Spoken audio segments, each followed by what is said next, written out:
Before we start, tell us in the comments where you're watching from and what time it is for you. If you like what you see, share it with your friends and family too. I was sitting in my small office at the station, staring out the frosted window as the snow came down harder than I'd ever seen before. It wasn't just a blizzard, it was the kind of storm that made you feel like the world outside had disappeared. The streets were empty, the power flickering now and then, and all I could hear was the relentless howl of the wind. My name's Walter Morgan. I've been sheriff of this tiny mountain town for 15 years. Not much happens here, well, nothing serious anyway. Maybe a bar fight here, a lost hiker there. But the morning of December 21st, 1999, was when everything changed. The call came from Old Man Hensley. He'd gone out to check on his livestock, crazy, if you ask me, in this weather, and found something in the field behind his barn. He didn't say much over the crackly line, but his voice was shaky. "Sheriff, you better come quick," he'd said. It ain't natural." I grabbed my coat, tugged on my boots, and headed out into the storm. The snow was knee-deep, and the cold bit at my face like tiny needles. By the time I got to Hensley's place, my fingers were numb. He was waiting for me by the fence, holding a lantern. His eyes were wide, darting around like he was afraid something was going to jump out of the shadows. "This way," he muttered, leading me toward the back of the field. At first I didn't see anything, just snow and darkness. But then the lantern light caught at something sticking out of the ground. As we got closer, my stomach turned. It was a body. A man, half buried in the snow, posed like he was leaping through the air. And sticking out of his skull were antlers, real, jagged deer antlers. Someone had rammed them through his head. "Jesus Christ," I whispered, kneeling beside the body. The snow around him was stained red. I could see his face pale, frozen, his mouth open in a silent scream. I didn't recognize him, but his clothes looked local. A red flannel jacket, worn jeans, boots. Hensley was muttering prayers behind me, his lantern trembling in his hand. I stood up and turned to him. "Go back to the house. Lock the doors. Don't let anyone in. You hear me?" He nodded and stumbled off, disappearing into the snow. I stayed there a minute longer, staring at the body. The wind howled louder, and for a second, I thought I heard something elsey faint jingling, like sleigh bells. But it couldn't be. Not out here. By the time I got back to town, the storm had gotten worse. Snow piled high against the buildings, and the wind roared like a living thing, shaking the power lines overhead. I parked my cruiser outside the station and carried the chill from outside right in with me. My deputy, Rachel, was waiting. "Sheriff, you look like you've seen a ghost," she said, setting down her coffee. "Worse," I replied, hanging up my coat. "There's a body up at Hensley's place. Male, mid-30s, posed like some kind of twisted Christmas decoration." Rachel blinked, confused. "What do you mean, posed?" "Like a reindeer," I said quietly. Antlers stuck right through his skull. The color drained from her face. Rachel was young, just a couple of years into the job, and I could tell this wasn't what she'd signed up for. I grabbed the phone to call the coroner, but the line was dead. Great. The storm had knocked it out. "Rachel, stay here," I said. "Keep the station locked up. If anyone comes looking for me, tell them I'll be back soon." "Where are you going?" she asked. "To check on the mayor. He was supposed to host tonight's meeting at the church. I need to let him know we've got bigger problems." I didn't want to admit it, but something about this whole thing felt wrong. The kind of wrong you can't shake off. The mayor's house sat at the edge of town, a big colonial-style place with Christmas lights still twinkling through the storm. I knocked, waited, and knocked again. No answer. I tried the door. It was unlocked. "Mayor Allen?" I called out, stepping inside. The house was silent, except for the wind rattling the windows. The warm glow of the Christmas lights didn't match the chill creeping up my spine. The living room was empty. So was the kitchen. I started up the stairs, the wood creaking under my boots. That's when I saw Ida smear of something dark red on the banister. Blood. "Mayor Allen?" I called again, louder this time. No response. The blood trail led to his study at the end of the hall. The door was slightly ajar, and as I pushed it open, I froze. There he was, Mayor Allen, dead. He'd been dressed like an elf, complete with a green hat and red stockings, sitting upright in his chair like he was part of some sick holiday display. His mouth was forced into a grin, and his hands were posed to hold a gift box resting on his lap. But the worst part?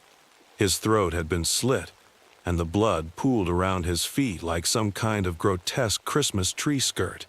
I stumbled back, my stomach lurching. This wasn't random, this was planned. And just like before, I heard it faint but clear. Sleigh bells, jingling somewhere outside. I stood there for a moment, staring at the horrifying scene. My mind was racing, trying to make sense of it. Who would do this? Why? The sleigh bells jingled again, faint and distant, carried by the howling wind. I stepped to the window and peered out into the storm. Snow whipped against the glass, but beyond that, nothing. Just darkness. I grabbed the old rotary phone on the mayor's desk, hoping it might still work, but no luck. Dead like the others.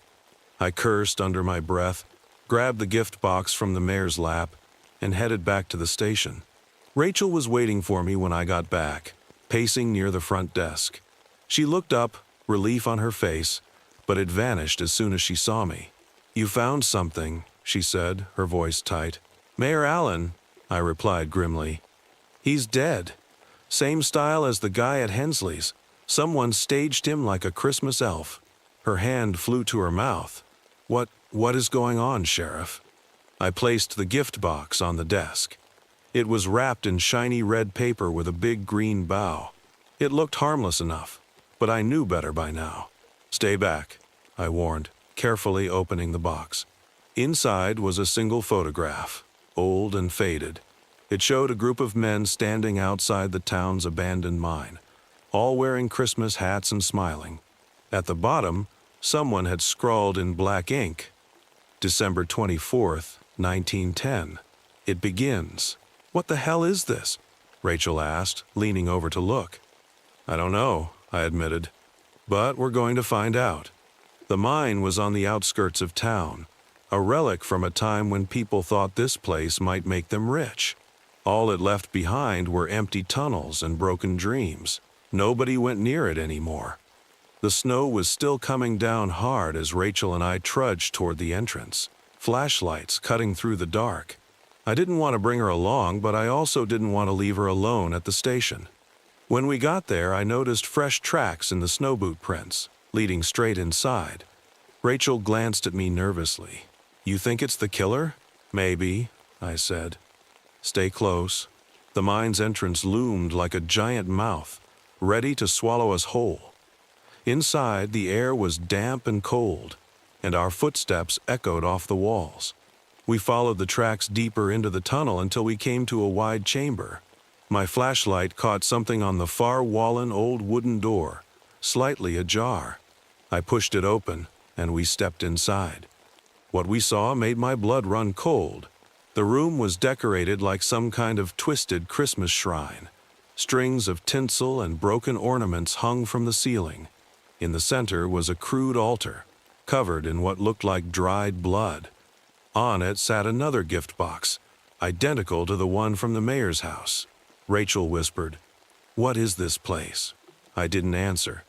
My hands shook as I opened the box. Inside was another photograph, this one showing a young boy standing in front of the mine, holding a sign that read, "A gift for prosperity." Suddenly, a sound echoed through the tunnel. It wasn't the wind or our footsteps. It was laughter, deep, hoarse, and unnatural. Rachel grabbed my arm, her flashlight shaking. "Sheriff, someone's here." I gripped my gun tightly, scanning the darkness. "We're not alone," I muttered. And then, clear as day, came the sound of sleigh bells, closer than ever. The laughter faded, but the sound of sleigh bells lingered, echoing faintly through the mine.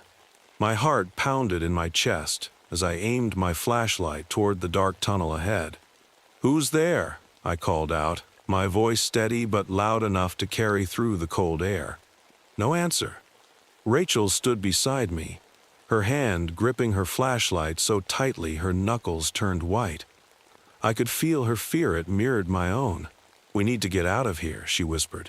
"This place, it's wrong." She was right.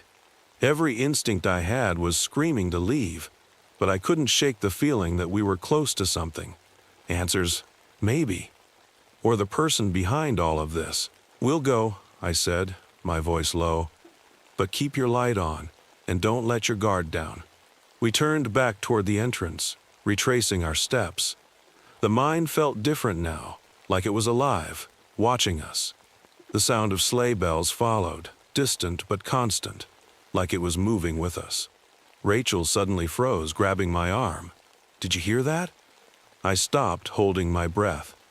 At first, there was only silence, but then I heard a faint, scraping sound, like something dragging across the ground. "Move," I said, my voice firm but quiet.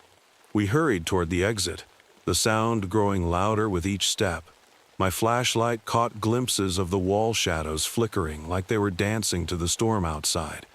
We finally reached the entrance and stumbled into the snow, gasping for air like we'd been underwater. I turned back, expecting to see something or someone following us, but the tunnel was empty. Rachel bent over, hands on her knees, trying to catch her breath. "What the hell was that?" "I don't know," I admitted, scanning the area. The storm had erased any footprints except our own.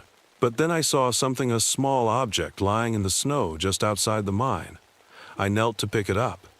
It was a tiny bell, like the kind you'd find on an old-fashioned sleigh. The metal was rusted, and the clapper inside was broken. But when I shook it, the faint sound of jingling filled the air. Rachel stared at it, her face pale. That wasn't there when we came in." "No," I said, pocketing the bell. "It wasn't." Back at the station, I tried to piece things together. 2 staged murders. The photos, the mine, the bells, none of it made sense. It was like trying to solve a puzzle with half the pieces missing. Rachel sat across from me, still shaken. "Sheriff, do you think this has something to do with the town's history? I mean, the pictures, the mine." I leaned back in my chair, rubbing my temples. The photos were all we had to go on, and they pointed to something or someone from the past. "Maybe," I said. "But why now? Why after all this time?" Rachel hesitated before speaking again. "My grandma used to tell stories about the mine. She said it was cursed, that something bad happened there a long time ago." "Like what?" "She never said exactly, just that people went missing. And there was talk about deals made with things no one should mess with." I sighed. Folklore and ghost stories weren't going to solve this. But deep down, I couldn't ignore the way her words lined up with what we'd seen. Before I could say more, the station phone rang. It startled both of us since the lines had been down earlier. I grabbed the receiver. "Sheriff's office," I said. There was no response at first, just static. Then a voice, a low, gravelly whisper that sent a chill down my spine. "You can't stop it," the voice said. "Who is this?" I demanded, my grip tightening on the phone. The static crackled again, and the line went dead. I hung up, staring at the phone like it might come alive. Rachel watched me, her face full of questions I didn't have answers to. "We need to warn the town," I said finally. "Whatever this is, it's not over." Outside, the wind howled louder, and somewhere in the storm, the faint sound of sleigh bells jingled once more. The next morning, the storm hadn't let up. If anything, it was worse. Snowdrifts covered cars and reached halfway up the windows of most houses. Nobody was out, which made the whole town feel like a ghost town. Rachel and I went door to door, knocking and warning anyone we could reach to stay inside and lock up. Most folks listened, but some just gave us strange looks, muttering about how we were overreacting. "Sheriff," Rachel said as we made our way back to the cruiser, "what if we're too late? What if they're all ready? She didn't finish the sentence, but I knew what she meant. We do what we can, I said firmly. That's all we can do right now. We hadn't even finished the loop when another call came in, this time from the general store. Mrs. Lyle, the owner, said she'd seen something through the window. It was big, she stammered over the radio. Big, and it didn't move right. I thought it was a man, but then what? I pressed. It had something on its head. Horns, maybe. Or antlers. Don't know, Sheriff, but it's gone now. Rachel looked at me, her eyes wide. Horns? I don't know, I said, starting the cruiser. But we're about to find out. We got to the store in minutes. Mrs. Lyle was waiting inside, clutching a baseball bat. She was pale, her hand shaking. It was out there, she said, pointing toward the back alley. Just standing there, watching. Then it disappeared into the storm. Rachel stayed with her while I went out to check. The snow in the alley was untouched. No footprints. No sign of anything unusual. But just as I was about to head back in, something caught my eye, a small, dark shape sticking out of the snow near the dumpster. It was another bell, just like the one we'd found near the mine. I picked it up, turning it over in my hand. The rusted surface felt cold, almost too cold, like it had been lying in ice for hours. Sheriff, Rachel called from the door. You need to see this. I hurried back inside. She was standing by the counter, holding a box that Mrs. Lyle had found on the steps outside. It was wrapped in shiny red paper with a green bow, just like the others. My stomach dropped. Open it, I said, my voice tight. Rachel hesitated, then carefully pulled the bow loose and lifted the lid. Inside was a tiny wooden nutcracker, painted red and green, with its jaw snapped open at an unnatural angle. Underneath it was another photo. This one showed a group of children sitting in a classroom, all staring blankly at the camera. The teacher stood behind them, smiling stiffly. In the corner, someone had written, December 23, 1975. Lessons learned. Rachel looked at me, her face pale. The school. We drove straight to the schoolhouse. It hadn't been used in years, but the building still stood, its faded red paint barely visible under the snow. The storm made it hard to see, but as we got closer, something felt off. The front door was wide open, swinging on its hinges. Stay behind me, I told Rachel as we stepped inside. The air was cold, colder than it should have been, and the smell hit me right away, metallic and sharp. Blood. We followed the smell to the main classroom, and there it was, another body. Miss Carter, the retired school teacher, was posed in the center of the room. She was dressed in a white gown, with makeshift wings strapped to her back, like some kind of macabre angel. Blood dripped from her wrists, pooling on the floor beneath her. Rachel turned away, gagging. I forced myself to look closer. In her hands was another gift box, and on the chalkboard behind her, someone had scrawled in red, "Hark! The herald angels sing." I opened the box. Inside was another photo, this one showing the altar we'd found in the mine. This time there were people kneeling before it, their faces blurred out. "Sheriff," Rachel whispered, her voice trembling. "Whoever's doing this, they're not stopping. They're getting closer." She was right. And the sound of sleigh bells, faint but clear, told me we were running out of time. The schoolhouse stayed with me long after we left. Miss Carter posed like that, as if she'd been turned into part of some twisted Christmas play, was something I couldn't shake. Rachel didn't say much as we drove back to the station, but I could tell she was just as rattled. We needed help, real help, but with the phones down and the storm cutting us off, we were on our own. That night, I called a meeting at the church for anyone still willing to come. The pews were nearly empty, and those who did show up looked more scared than anything else. "Folks," I began, standing at the pulpit, "I know you've heard the rumors, and I'm not going to lie to you. We've got a dangerous situation here. 2 people are dead, and this isn't random. Whoever's doing this is trying to send a message." Murmurs swept through the crowd. One man in the back stood up. "What kind of message, Sheriff? You think this is some lunatic or something worse?" I hesitated, glancing at Rachel. She gave me a slight nod, encouraging me to tell the truth. "We found some things," I said carefully. "Photos, strange messages. They all seem connected to the town's history, specifically the mine. If anyone knows anything about what happened there, now's the time to speak up." At first, nobody said a word. People exchanged nervous glances, but nobody wanted to be the first to talk. Then, an older woman stood up.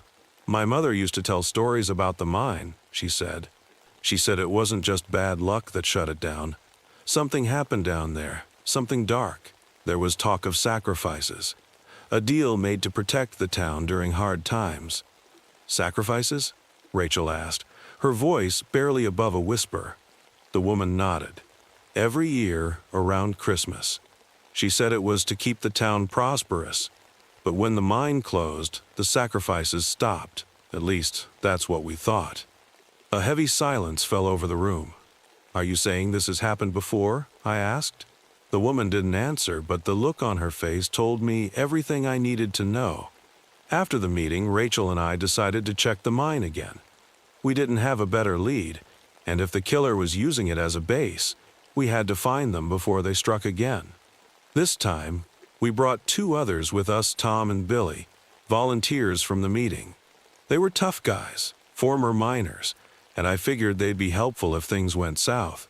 The storm was still brutal as we made our way through the snow. The mine's entrance looked even darker than before, like a black hole in the middle of the white landscape. We split up inside, each pair taking a different tunnel. Rachel stuck with me, her flashlight flickering as we moved deeper into the mine. The air grew colder the further we went, and the sound of dripping water echoed around us. I tried to keep my focus, but the feeling of being watched was stronger than ever. "Sheriff," Rachel said suddenly, stopping in her tracks. I followed her gaze and saw a smear of blood on the wall, leading down a narrow side tunnel. We followed the trail, our footsteps echoing in the silence. The tunnel opened into a wide chamber, and what we saw made my stomach turn. In the center of the room was a nativity scene, but it wasn't made of statues or decorations. It was people. 5 bodies posed to look like Mary, Joseph, and the shepherds. Their faces were pale, their eyes staring blankly at nothing. Blood stained their clothes, and crude props had been added to complete the scene: a fake baby in a manger, a staff clutched in stiff hands. Rachel gasped, covering her mouth. "Oh my God!" I stepped closer, my flashlight shaking in my hand. Each body had a bell tied around its neck, the same kind we'd been finding. Before I could process what I was seeing, a deep, guttural laugh echoed through the chamber. I spun around, my gun drawn, but there was nothing there. Just the darkness and the sound of sleigh bells, louder than ever.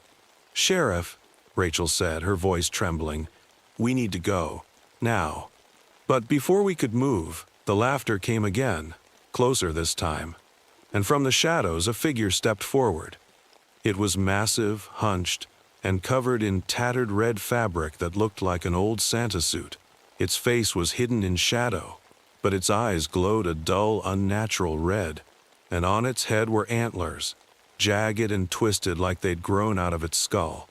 The thing raised a hand, and the bells around the room jingled softly. "Run," I whispered. The figure took a step forward, its heavy boots crunching on the dirt floor of the mine. Each movement was deliberate, slow, like it was savoring our fear. The air grew thick, heavy with the smell of iron and something rotten. Rachel's breathing quickened beside me, her flashlight trembling in her hand. I kept my gun raised, though I wasn't sure a bullet would do anything against whatever this was. "Who are you?" I demanded, my voice firm but shaking slightly at the edges. "What do you want?" The thing tilted its head, almost as if it was considering the question. Then it raised one long, clawed finger and pointed at the nativity scene behind us. "Sheriff," Rachel whispered, "it's watching us." The creature didn't speak, but the bells jingled softly again, as though they were answering for it. I couldn't shake the feeling that it was waiting for something like we were pieces on a chessboard, and it was deciding its next move. "Rachel," I said quietly, "start backing up, slowly." She didn't argue, stepping carefully toward the tunnel we'd come from. I kept my eyes on the thing, moving with her inch by inch. The figure didn't follow, but its glowing red eyes stayed locked on us, tracking every step. Then, just as we reached the tunnel's entrance, it raised both arms. The bells exploded into sound, deafening and chaotic. The noise bounced off the walls, making it impossible to tell where it was coming from. Rachel screamed, and I grabbed her arm, pulling her down the tunnel as fast as we could go. "Move!" I shouted, my voice barely audible over the clanging bells. We ran blindly through the mine, the sound chasing us like a living thing. It was everywhere, wrapping around us, filling the air until I thought I'd go deaf. Finally, we burst out into the storm, gasping for breath. The wind howled around us, but the bells were gone. The only sound now was the roar of the blizzard. Rachel collapsed to her knees, clutching her head. "What was that?" she cried. "What the hell was that thing?" I didn't have an answer. My hands were shaking so badly I could barely keep my gun steady. All I knew was that whatever we were dealing with, it wasn't human. Back at the station, we found Tom and Billy waiting for us. They'd taken another tunnel and hadn't seen anything, but when we told them what happened, their faces turned pale. "That thing, it's connected to the mine," Tom said, his voice low. "I've heard stories about it. My dad used to say there were places down there you didn't go, no matter what." Said the miners used to hear things, bells, voices. They called it the Christmas curse.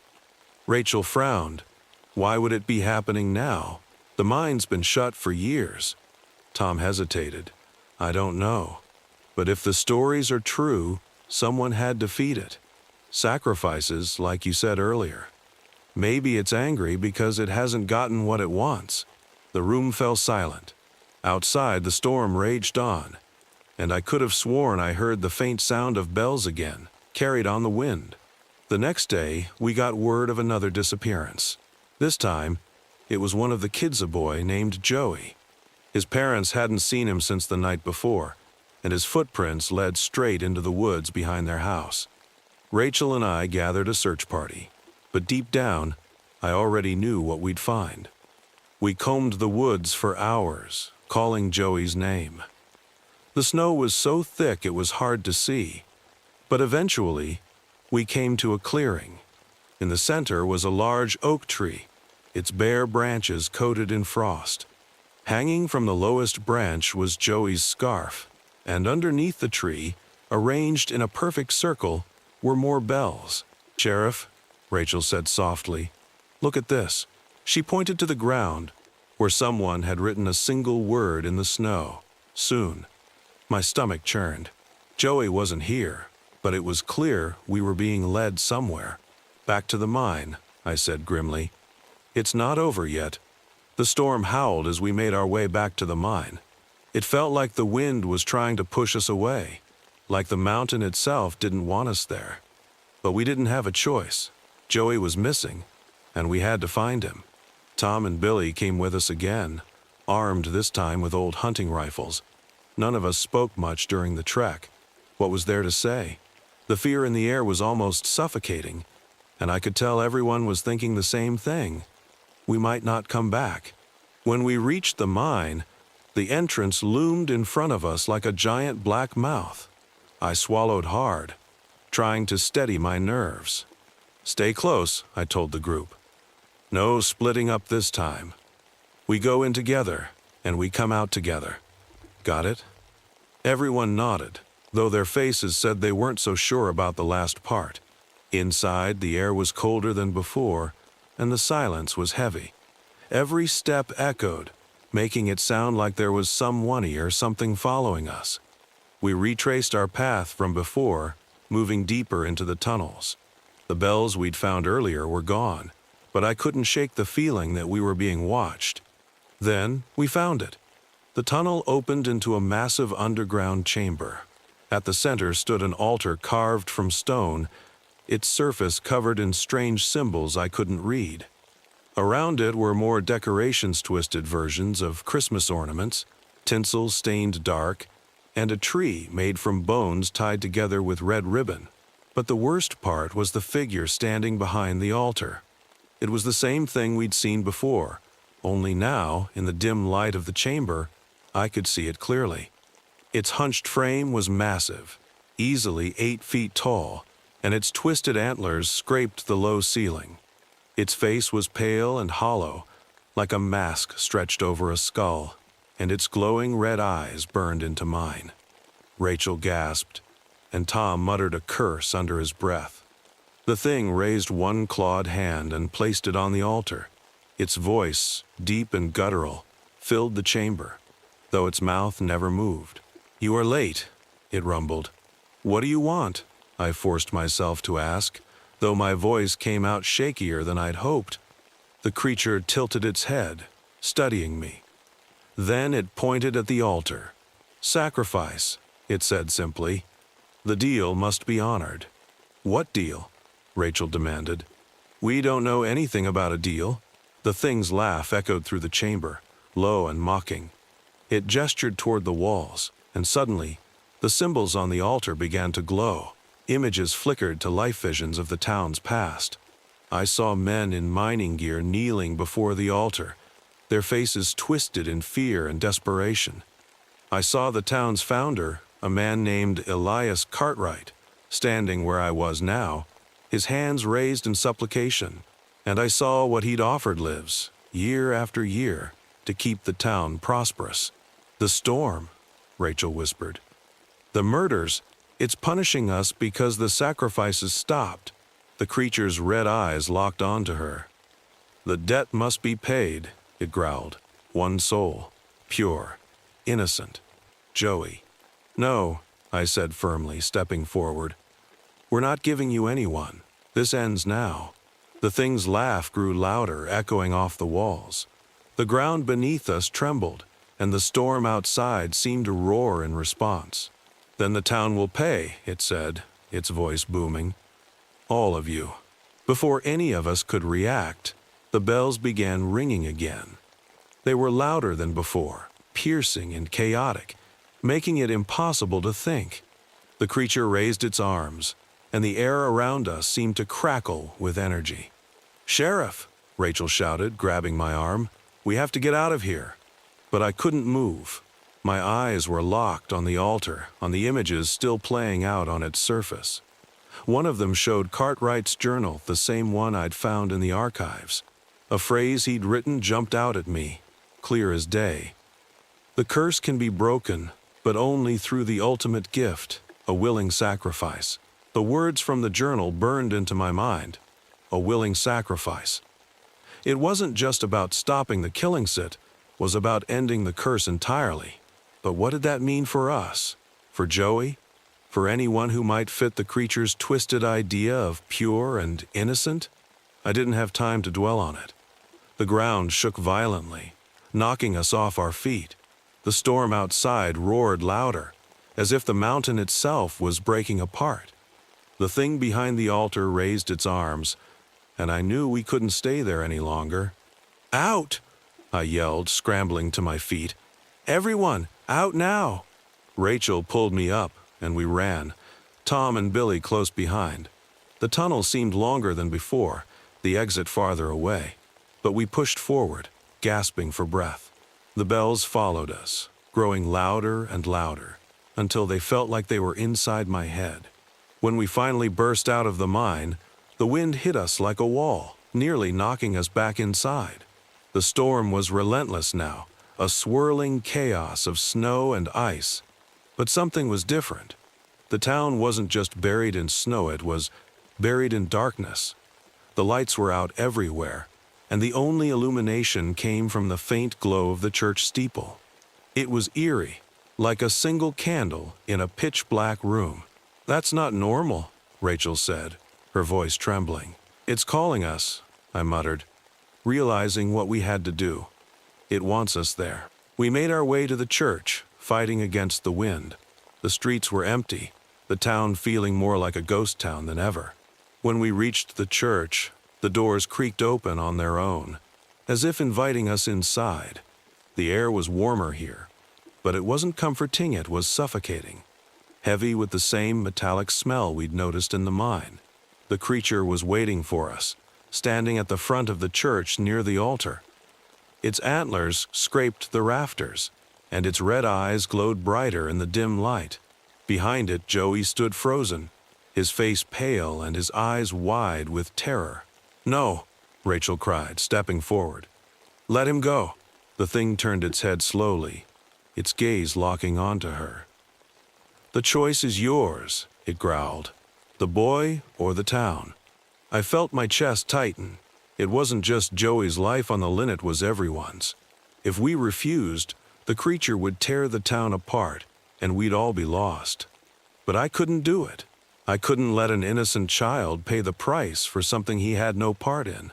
"There has to be another way," I said, my voice shaking. "The journal said the curse could be broken. A willing sacrifice. Take me instead."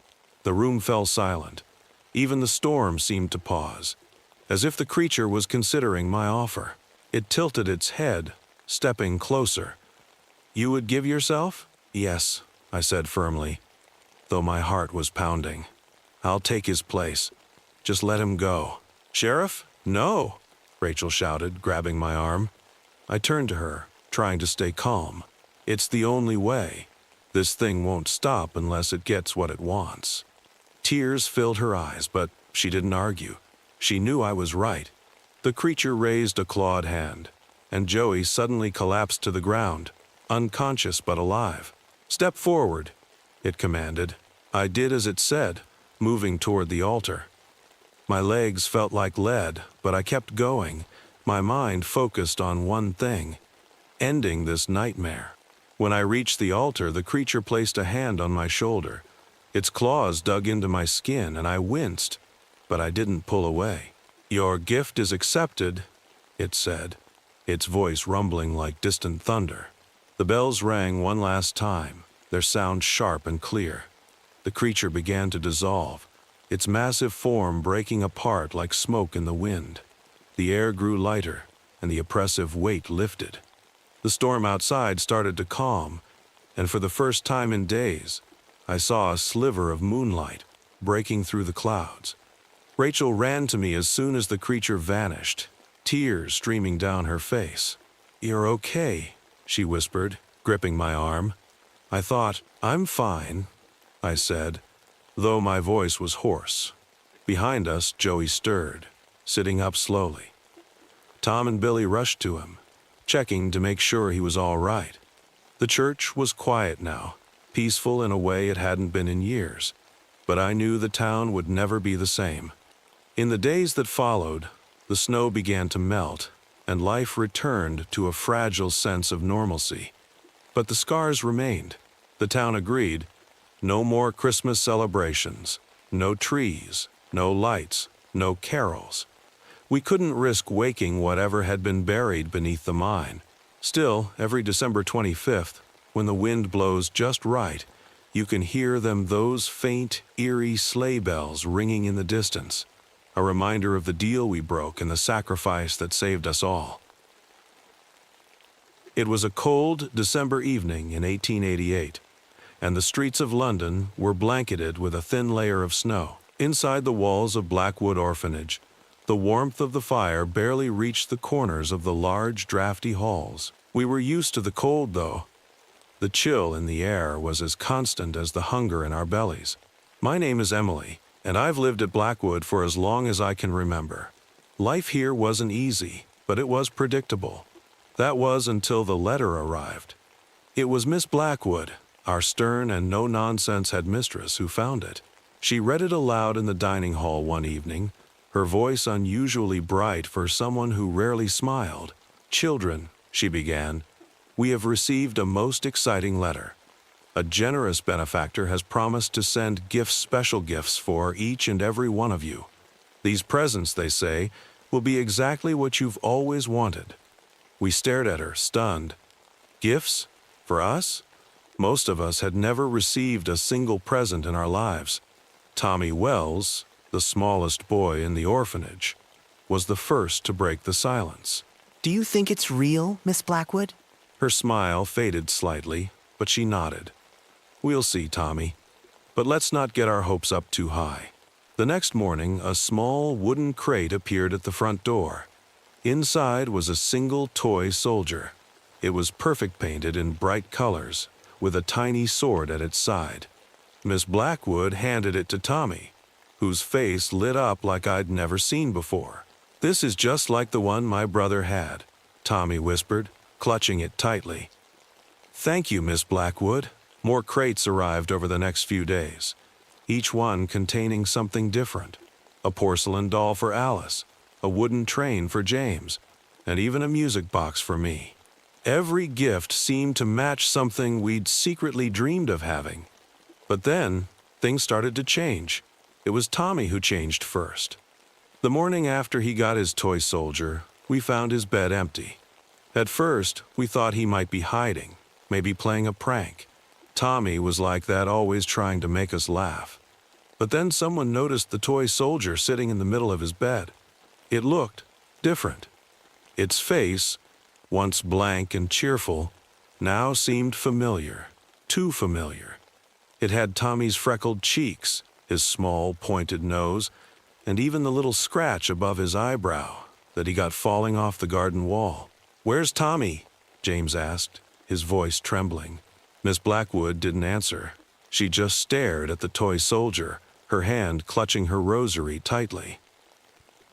Go to breakfast, she said, her voice sharper than usual. Now, none of us could eat that morning. The toy soldier sat on Miss Blackwood's desk in her office, but Tommy was nowhere to be found.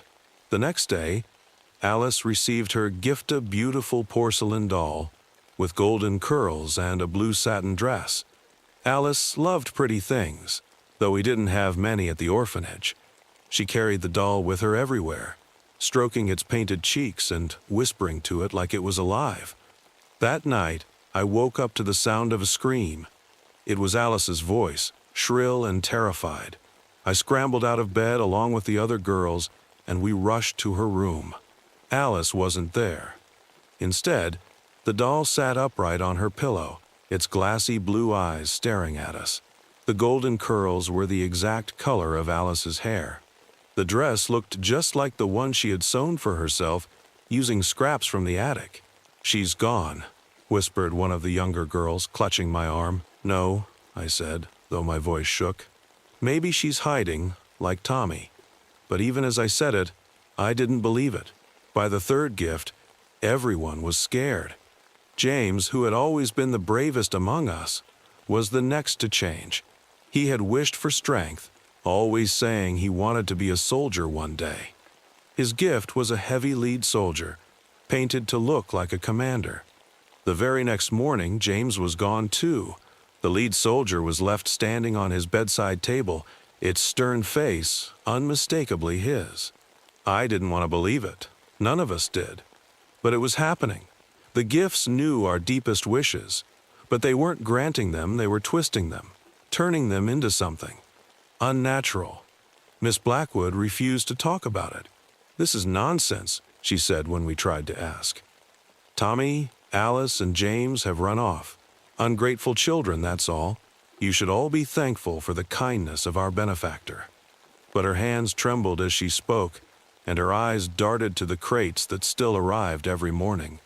When my music box arrived, I didn't want to open it, but Miss Blackwood insisted, her voice sharp. "Take it, Emily," she said, thrusting it into my hands. "Show the others there's nothing to fear." I didn't want to touch it, but I had no choice. The box was beautiful, its surface carved with tiny roses and birds. When I wound it up, it played a tune I recognized, a lullaby my mother used to sing before she died. I didn't tell anyone, but I felt something stir inside me, a strange pull, as if the box was calling me. I put it away under my bed and refused to look at it again. It was around then that Dr. Price arrived. Dr. Alexander Price was a friend of Miss Blackwood's, though we'd never met him before. He said he was here to check on us to make sure we were adjusting well to the season. But I overheard him whispering to Miss Blackwood when he thought we weren't listening. "Something is terribly wrong here, Martha," he said. "I can feel it." Miss Blackwood just shook her head. "It's nothing, Alexander. The children are acting out, that's all." Dr. Price didn't believe her. I could see it in his eyes. Dr. Price stayed with us at the orphanage, saying he needed time to observe. I wasn't sure what he was looking for, but it was clear he suspected something strange. He asked us all sorts of questions: what we thought about the gifts, how we felt about the disappearances. At first, I didn't want to say anything, but when he spoke to me, his voice was kind, and his eyes didn't have that cold, hard look Miss Blackwood's always did. "Emily," he said one evening after supper, "you're a smart girl. I can see it in the way you watch things. Tell me, what do you think is happening here?" I hesitated. I think the gifts are bad," I whispered. "Tommy got turned into a toy soldier, Alice became a doll, and James—" My voice cracked. "They didn't run away, Dr. Price. They're still here, just different." His face grew pale, but he nodded. "I believe you," he said quietly. "But we need proof." The next morning, another crate arrived. This time, the gift was for Sarah, one of the youngest girls. She had always wanted a puppy, and inside the box was a small wooden dog, its ears flopping and its tail wagging when you pushed it. Sarah squealed with delight, hugging the toy to her chest. But I could see the fear in Dr. Price's eyes. He pulled Miss Blackwood aside, whispering urgently. "You can't let her keep it," he said. "You've seen what happens." Miss Blackwood's face was pale, but she shook her head. "The gifts are a blessing," she said, though her voice sounded hollow. "We have no right to refuse them." That night, Sarah didn't come to dinner. We found the wooden dog sitting by her bed. It looked different now, its face sharper, its eyes darker. And Sarah was gone. Dr. Price grew more determined after that. He spent hours in the library, poring over old books and papers he had brought with him. He muttered to himself as he worked, his brows furrowed.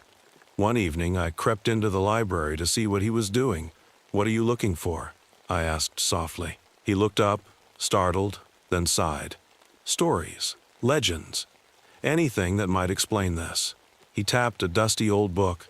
"There's a tale about a toy macra man who lived hundreds of years ago. They say he could make toys so lifelike that they seemed almost real. But there's a darker side to the story. Some say his toys weren't just creations. They were stolen lives." "What do you mean?" I whispered, my stomach twisting. Dr. Price leaned closer. "The toy maker wanted to live forever, so he made a deal with something unnatural, a demon perhaps. In exchange for his immortality, he had to take the souls of others, turning them into toys to keep his workshop alive." I shivered. "Do you think that's what's happening here?" Dr. Price nodded grimly. "It fits too well to ignore." The changes in the orphanage grew worse after that. The building itself seemed alive. The wooden floors creaked and groaned like they were breathing. The walls felt colder, and shadows seemed to linger longer than they should.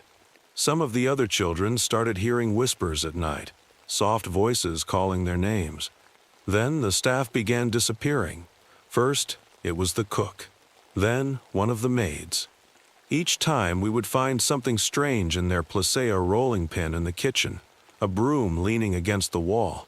By now, most of us were too afraid to touch the gifts. I kept my music box hidden under my bed, but sometimes I thought I could hear it playing, even when it was closed. Dr. Price finally confronted Miss Blackwood one evening, his voice shaking with anger. "You knew," he said. "You knew what would happen, and you let it." Miss Blackwood didn't deny it. Instead, she sank into her chair, her hands trembling. "I didn't have a choice," she said softly. "The orphanage, it was failing. We didn't have enough money. The children were starving. And then I got the letter." It was a cold December evening in 1888, and the streets of London were blanketed with a thin layer of snow. Inside the walls of Blackwood Orphanage, the warmth of the fire barely reached the corners of the large, drafty halls. We were used to the cold, though. The chill in the air was as constant as the hunger in our bellies. My name is Emily, and I've lived at Blackwood for as long as I can remember. Life here wasn't easy, but it was predictable. That was until the letter arrived. It was Miss Blackwood, our stern and no-nonsense headmistress, who found it. She read it aloud in the dining hall one evening, her voice unusually bright for someone who rarely smiled. "Children," she began, "we have received a most exciting letter. A generous benefactor has promised to send special gifts for each and every one of you. These presents, they say, will be exactly what you've always wanted." We stared at her, stunned. Gifts? For us? Most of us had never received a single present in our lives. Tommy Wells, the smallest boy in the orphanage, was the first to break the silence. Do you think it's real, Miss Blackwood? Her smile faded slightly, but she nodded. "We'll see, Tommy. But let's not get our hopes up too high." The next morning, a small wooden crate appeared at the front door. Inside was a single toy soldier. It was perfect painted in bright colors, with a tiny sword at its side. Miss Blackwood handed it to Tommy, whose face lit up like I'd never seen before. "This is just like the one my brother had," Tommy whispered, clutching it tightly. "Thank you, Miss Blackwood." More crates arrived over the next few days, each one containing something different. A porcelain doll for Alice, a wooden train for James, and even a music box for me. Every gift seemed to match something we'd secretly dreamed of having. But then, things started to change. It was Tommy who changed first. The morning after he got his toy soldier, we found his bed empty. At first, we thought he might be hiding, maybe playing a prank. Tommy was like that, always trying to make us laugh. But then someone noticed the toy soldier sitting in the middle of his bed. It looked different. Its face, once blank and cheerful, now seemed familiar, too familiar. It had Tommy's freckled cheeks, his small, pointed nose, and even the little scratch above his eyebrow that he got falling off the garden wall. "Where's Tommy?" James asked, his voice trembling. Miss Blackwood didn't answer. She just stared at the toy soldier, her hand clutching her rosary tightly. Go to breakfast, she said, her voice sharper than usual. Now, none of us could eat that morning. The toy soldier sat on Miss Blackwood's desk in her office, but Tommy was nowhere to be found. The next day, Alice received her gift, a beautiful porcelain doll with golden curls and a blue satin dress. Alice loved pretty things, though we didn't have many at the orphanage. She carried the doll with her everywhere, stroking its painted cheeks and whispering to it like it was alive. That night, I woke up to the sound of a scream. It was Alice's voice, shrill and terrified. I scrambled out of bed along with the other girls, and we rushed to her room. Alice wasn't there. Instead, the doll sat upright on her pillow, its glassy blue eyes staring at us. The golden curls were the exact color of Alice's hair. The dress looked just like the one she had sewn for herself using scraps from the attic. "She's gone," whispered one of the younger girls, clutching my arm. "No," I said, though my voice shook. "Maybe she's hiding, like Tommy." But even as I said it, I didn't believe it. By the third gift, everyone was scared. James, who had always been the bravest among us, was the next to change. He had wished for strength, always saying he wanted to be a soldier one day. His gift was a heavy lead soldier, painted to look like a commander. The very next morning, James was gone too. The lead soldier was left standing on his bedside table, its stern face unmistakably his. I didn't want to believe it. None of us did. But it was happening. The gifts knew our deepest wishes, but they weren't granting them, they were twisting them, turning them into something unnatural. Miss Blackwood refused to talk about it. "This is nonsense," she said when we tried to ask. "Tommy, Alice, and James have run off. Ungrateful children, that's all. You should all be thankful for the kindness of our benefactor." but her hands trembled as she spoke, and her eyes darted to the crates that still arrived every morning. When my music box arrived, I didn't want to open it, but Miss Blackwood insisted, her voice sharp. "Take it, Emily," she said, thrusting it into my hands. "Show the others there's nothing to fear." I didn't want to touch it, but I had no choice. The box was beautiful, its surface carved with tiny roses and birds. When I wound it up, it played a tune I recognized, a lullaby my mother used to sing before she died. I didn't tell anyone, but I felt something stir inside me, a strange pull, as if the box was calling me. I put it away under my bed and refused to look at it again. It was around then that Dr. Price arrived. Dr. Alexander Price was a friend of Miss Blackwood's, though we'd never met him before. He said he was here to check on us to make sure we were adjusting well to the season. But I overheard him whispering to Miss Blackwood when he thought we weren't listening. "Something is terribly wrong here, Martha," he said. "I can feel it." Miss Blackwood just shook her head. "It's nothing, Alexander. The children are acting out, that's all." Dr. Price didn't believe her. I could see it in his eyes. Dr. Price stayed with us at the orphanage, saying he needed time to observe. I wasn't sure what he was looking for, but it was clear he suspected something strange.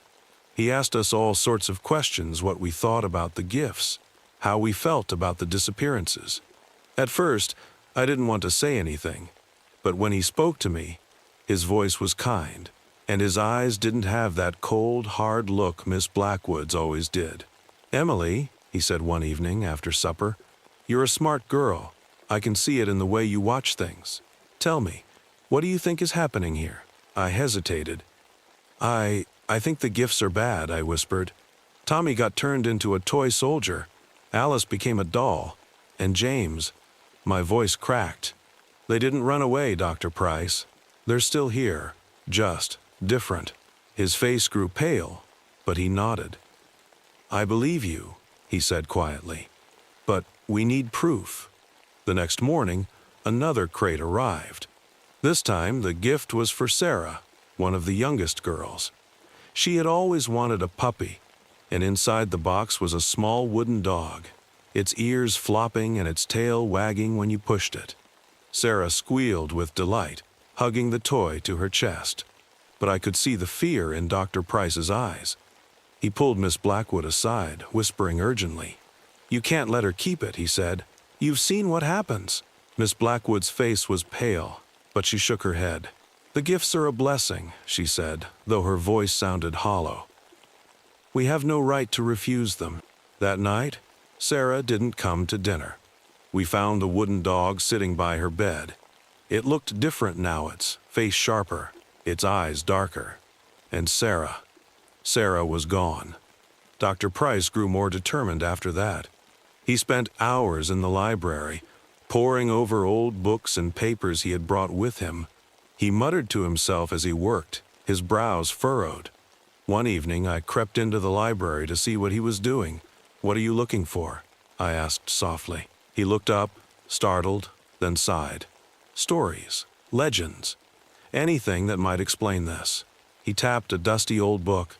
"There's a tale about a toy macra man who lived hundreds of years ago. They say he could make toys so lifelike that they seemed almost real. But there's a darker side to the story. Some say his toys weren't just creations. They were stolen lives." "What do you mean?" I whispered, my stomach twisting. Dr. Price leaned closer. "The toy maker wanted to live forever, so he made a deal with something unnatural, a demon perhaps. In exchange for his immortality, he had to take the souls of others, turning them into toys to keep his workshop alive." I shivered. "Do you think that's what's happening here?" Dr. Price nodded grimly. "It fits too well to ignore." The changes in the orphanage grew worse after that. The building itself seemed alive. The wooden floors creaked and groaned like they were breathing. The walls felt colder, and shadows seemed to linger longer than they should. Some of the other children started hearing whispers at night, soft voices calling their names. Then the staff began disappearing. First, it was the cook. Then one of the maids. Each time we would find something strange in their placea rolling pin in the kitchen, a broom leaning against the wall. By now, most of us were too afraid to touch the gifts. I kept my music box hidden under my bed, but sometimes I thought I could hear it playing, even when it was closed. Dr. Price finally confronted Miss Blackwood one evening, his voice shaking with anger. "You knew," he said. "You knew what would happen, and you let it." Miss Blackwood didn't deny it. Instead, she sank into her chair, her hands trembling. "I didn't have a choice," she said softly. "The orphanage. It was failing. We didn't have enough money. The children were starving. And then I got the letter." It was a cold November morning the letter arrived, its edges crisp and stamped with red wax. The scrawl of the envelope was graceful but tremulous, as if written by a hand that did not hold still. It was addressed to me, Brother Marcus, though I didn't know why. The words inside were brief. "Brother Marcus, your guidance has been requested at the monastery of St. Nicholas in the Austrian Alps about something of the utmost importance. Come by December 1st. We have our traditions to think of." I'd never heard of this monastery before, but something about the letter made me want to go. Maybe I was curious, or maybe it was that weird feeling in my chest like I was being drawn to something I couldn't name. The mountains were blanketed by the time I got there, and the feel of the journey seemed like I was heading or stepping into another world. The monastery rose lonely and tall against the white hills, its dark stone walls bleached by the twisting snowfall. At the gate, a monk welcomed me. He had gray hair, a long beard, and tired but kind-looking eyes. "You must be Brother Marcus," he said, his voice friendly but low. "I am Abbot Frederick. Welcome." I trailed him inside, where the cold felt like it was seeping through the walls. Flickering candles in wrought iron holders scented the air like pine and something sweet, like cinnamon. That night I joined the other monks for supper in the dining hall. It was an odd group, each different in attitude, but all dedicated to their work. Brother Benedict, the librarian, hardly looked up from an ancient book he was reading. He had a sharp face and a voice that, whenever Christmas traditions came up, sounded like it had spent some time working with doubt. Father Johannes was the exact opposite. He was upbeat, even overly so, and rambled on and on about the upcoming ceremonies. "The midnight mass of St. Nicholas is the holiest event," he said, his eyes aglow. "We celebrate not only the saint but the essence of Christmas itself." I nodded, but I couldn't help but notice how restless the other monks became whenever he spoke. And the monastery was known for one thing. It contained the original mitre of St. Nicholas. The abbot showed it to me the next day, sealed in glass in the chapel. "This is why we're here," he said, more reverently almost, "to safeguard the relic and the traditions it embodies." But when I turned to the mitre, a chill ran up my spine. There was something about it that didn't feel right. Preparations for the Christmas ceremony started right away. The monks practiced hymns, draped the halls in garlands, cleaned the relic until it shone. But under the holiday cheer, I felt something was off. It started with the cold. It was bone-chillingly cold in the monastery, no matter how many fires you lit. Then came the whispers soft, far away, unfollowable. And then, on the third night, Brother Gregory was dead. He was in the chapel, kneeling in what looked like prayer, except that his body was frozen, his face pale and streaked with red lines, like stripes on a candy cane. Everyone sat quietly as we huddled around him. Father Johannes made the sign of the cross, his hands trembling. This has to be a sign," he said. "A sign of what?" I asked, but no one answered. The days following Brother Gregory's death were thick with silence. The monks continued with their duties, but their pace was slower, their eyes flitting nervously to the shadows. Nobody mentioned the weird marks on Gregory's face, but we were all thinking about them. All I could think was what happened. How did one freeze to death in there? It was cold, true, but not that cold. And those red stripes, they didn't quite look right. Later that evening, I was in the library. It was a huge, dusty room with shelves that reached for miles. There was Brother Benedict, of course, leaning over a thick book. "Do you believe in signs, Brother Marcus?" he asked without looking up. "I don't know," I truthfully said. "Do you?" Finally, he lifted his head and looked at me with sharp, weary eyes.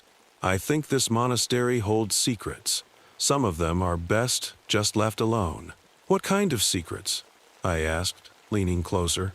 But before he could respond, the bells sounded for evening prayer.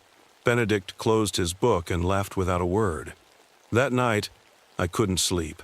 After the wind had howled outside and rattled the windows for hours and I kept hearing them, little whispers, like someone was calling my name. I rose and lit a candle, reassuring myself it was merely my imagination. But as I walked through the dark hallway, I glimpsed something that made my blood run cold. On the stone floor, there was a faint trail of red streaks that led toward the chimney in the main hall. My heart raced as I trailed after it, the candle trembling in my hand. Arriving at the fireplace, I spotted him. Brother Paul is stuck in the chimney, and his body is broken and dead. His face was white, and his mouth was open in a voiceless scream. The following morning, chaos descended upon the monastery. Father Johannes paced the hall, muttering prayers to himself. Abbot Frederick was standing by the fireplace, pale and grim. "This is not a mistake," I said, interrupting the silence. "Somebody or something is doing this." The abbot stared at me with eyes heavy with something I couldn't put my finger on. Was it fear or guilt?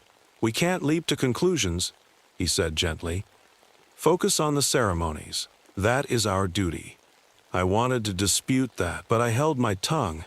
It was something about the way he said it that told me he didn't believe what he was saying himself. I returned to the library later that day. This time, I didn't bother to ask Brother Benedict for help. I was up searching the shelves myself, scouring through everything that could give me insight into what was happening. A dusty leather-bound book hidden behind some tomes I discovered after several hours.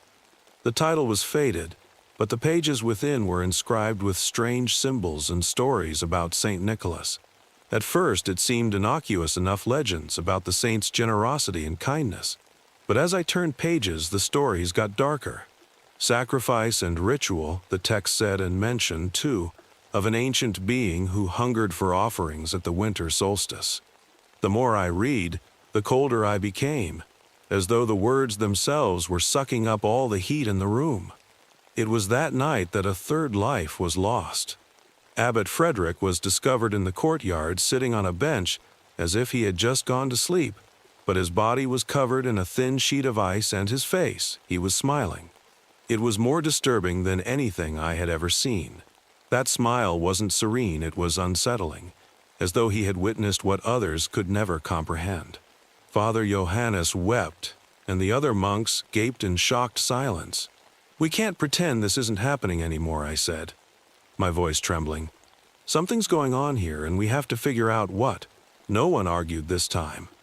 The day after Abbot Frederick died, the monastery seemed changed.